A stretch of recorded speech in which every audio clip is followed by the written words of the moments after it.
জীবনে যাই করি না কেন, কোনো কিছু আসে যায় আবার চলে যায়, কিন্তু আমার জীবনে একটা নতুন ঘটনা বলতে চাই। যে ঘটনা হলো, কিছুদিন আগে আমি একটু বাসে চড়েছিলাম। সে বাস হঠাৎ যেতে যেতে যেতে যেতে হঠাৎ এক জায়গায় থামলো। থামার পরে দেখি সেই বাসের পাশ দিয়ে একটা মেয়ে হেঁটে যাচ্ছিল। আমাকে দেখে তাকে ভীষণ ভালো লেগে গেল। আমি ভাবলাম, কি সুন্দর মেয়ে, আমার কবলা তো হবে না। কি জানি কি হলো, হঠাৎ কিছুক্ষণ যে বাসটা চাকা বাস্ট হয়ে গেল।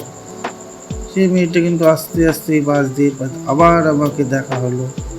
আমি বাস থেকে নামলাম, ঠিক বাস আসতে প্রায় আধা ঘন্টা টাইম লাগলো। মেয়েটা দেখি সেই রাস্তায় আবার আসছে। মেয়েটার দেখে আমার তো প্রাণ জুড়িয়ে যাচ্ছে, কি করে কথা বলবো, ভালো লাগছে। সে পিছ পিছ আমি পিছনে এলাম মেয়েটার।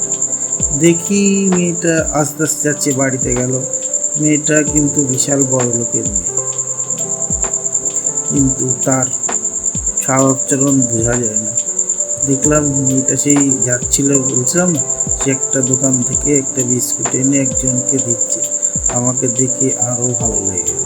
সেই মেয়েটা দেখি কিছুক্ষণ পরে একটা বড় গাড়ি আসছে, তাকে দিয়ে গেল। আর দেখা হলো না।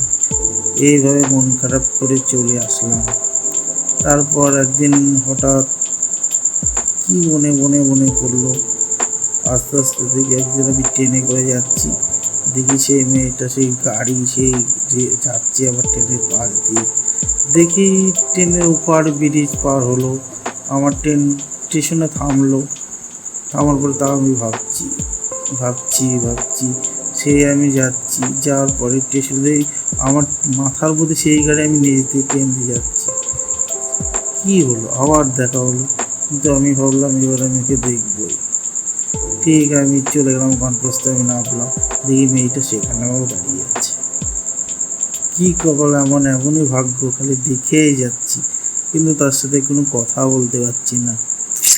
এটাই আমাদের জীবনের লাইফ, খালি দেখে যাও কিন্তু কথা বলতে পারবো না।